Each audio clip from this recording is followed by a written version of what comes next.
Baik, di sini kita akan lanjutkan materi kita kimia dasar tentang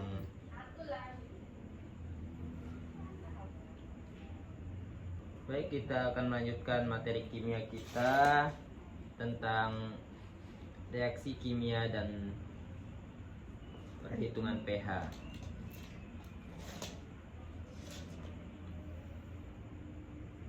Peranan kimia dalam kehidupan modern. Ilmu kimia merupakan ilmu pengetahuan tentang komposisi struktur,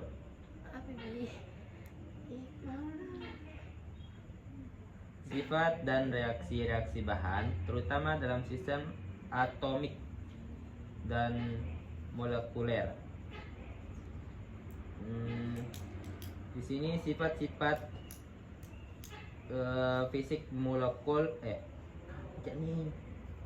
molekul obat. Yang pertama itu keadaan fisik. Molekul obat berada dalam berbagai keadaan, yakni padat, amor, kristal tidak beraturan, pada kristal padat, higropokis atau mudah menyerap air. Cair atau gas. Keadaan fisik molekul obat merupakan faktor yang penting dalam pembuatan sediaan, formulasi obat dan pengetahuan obat. Yang kedua itu titik lebur dan titik didih. Titik lebur atau melting point adalah suhu di mana satu padatan menjadi satu cairan dan tidak didih, atau boiling point disingkat BP adalah suhu di mana tekanan uap cairan sama dengan tekanan atmosfer. Titik didih suatu senyawa juga dapat didefinisikan sebagai suhu yang dapat mengubah bentuk cair menjadi gas pada tekanan tertentu. Lanjutnya sifat-sifat fisik molekul obat. Titik lebur digunakan untuk mencirikan sifat-sifat fisik molekul obat. Pertama, keadaan fisik. Molekul obat berada dalam berbagai keadaan, yakni padat. Sifat-sifat fisik molekul obat. Titik lebur digunakan untuk mencirikan karakterisasi senyawa organik dan untuk memastikan kemurniannya. Semakin banyak pengotor, maka titik lebur senyawa akan semakin rendah. Titik lebur akan meningkat jika berat molekul meningkat, sedangkan titik didih akan meningkat seiring dengan meningkatnya ukuran molekul. Yang kedua, polaritas dan kelarutan. Kelarutan merupakan banyaknya solut untuk dapat dilarutkan pada pelarut tertentu pada kondisi tertentu. Senyawa terlarut disebut dengan solut. Ingat, senyawa terlarut itu disebut dengan solut. Dan cairan yang melarutkan disebut dengan pelarut atau solvent. Senyawa terlarut disebut dengan solut, senyawa pelarut disebut dengan solvent, yang secara bersama-sama membentuk suatu larutan. Kelarutan molekul dapat dijelaskan dengan mendasarkan polaritas molekul. Molekul polar seperti air dan molekul nonpolar seperti benzena tidak dapat bercampur. Secara umum, bahan-bahan sejenis akan melarutkan sejenis, yakni bahan-bahan dengan polaritas sejenis akan saling melarutkan satu sama lain. Contohnya air dengan minyak itu berarti tidak bisa larut, tidak bisa bersatu gitu. Itu bukan apa sih? Itu dah. Sifat-sifat fisik molekul obat. Di antaranya ada sifat asam, basa, dan pH. Spesies yang kekurangan elektron yang menerima suatu pasangan elektron disebut asam, dan spesies yang memberikan elektron disebut dengan basa. Suatu spesies netral tidak mengalami keduanya ini. Kebanyakan reaksi-reaksi organik adalah reaksi asam basa atau melibatkan katalisis dengan asam atau basa pada beberapa titik reaksi. Teori asam basa terdiri dari, pertama itu teori asam basa Arrhenius, kedua teori asam basa Bronsted-Lowry, ketiga teori asam basa Lewis. Teori asam basa Arrhenius: senyawa yang mengandung hidrogen atau H, dan bila dilarutkan dengan air menghasilkan ion-ion hidrogen. Contohnya HCl. H plus Cl min itu mengandung asam. Selanjutnya, kalau mengandung basa, senyawa yang bila dilarutkan dengan air menghasilkan ion-ion hidroksida, OH-. Contohnya NaOH. Di sini dia mempunyai Na plus OH-. Itu senyawa basa. Selanjutnya teori asam basa Arrhenius. Asam, senyawa yang mengandung hidrogen H dan bila dilarutkan dalam air menghasilkan ion-ion hidrogen H+. Ciri-ciri asam Arrhenius itu mengandung H+, berasam asam, pH-nya itu kurang dari 7. Selanjutnya, kalau dia basa, senyawa yang bila dilarutkan dalam air menghasilkan ion-ion hidroksida atau OH-. Ciri-cirinya itu mengandung OH-, bersifat basa, pH-nya itu lebih dari 7. Teori asam basa Bronsted-Lowry. Asam memberikan proton H+. Pasangan asam bisa konjungsi, yaitu sebaliknya dari, kalau basanya itu sebaliknya dari asamnya. Selanjutnya teori asam basa Bronsted-Lowry.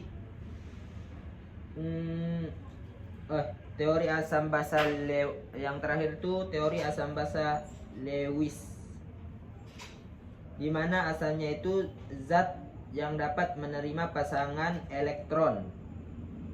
Kalau basanya itu zat yang dapat memberikan pasangan elektron. Teori asam basa Lewis itu contohnya itu H+ plus OH- itu menjadi H2O.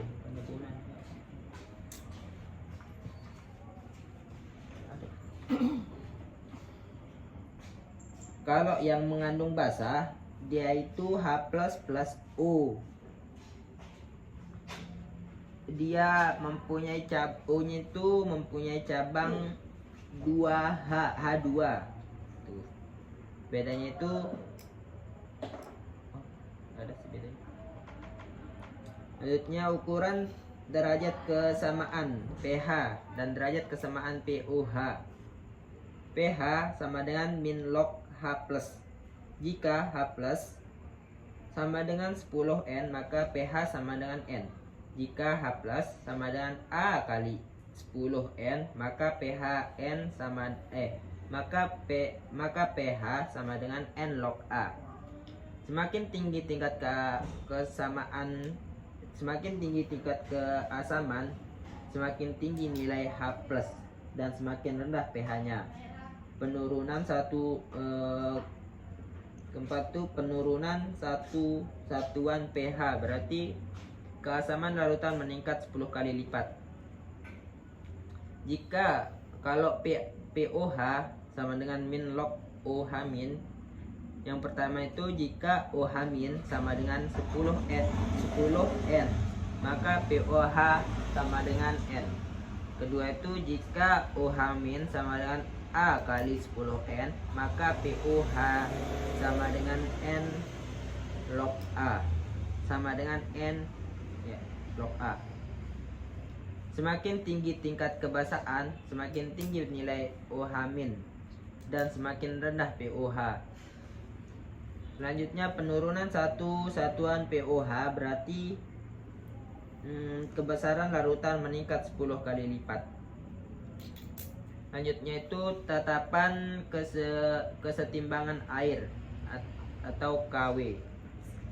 Reaksi kesetimbangan air H2O sama H plus Aki plus OH min Aki. KC sama dengan H plus OH min sama dengan KW, di mana nilai dari KW adalah 10 pangkat minus 14 pada suhu 25 derajat Celcius.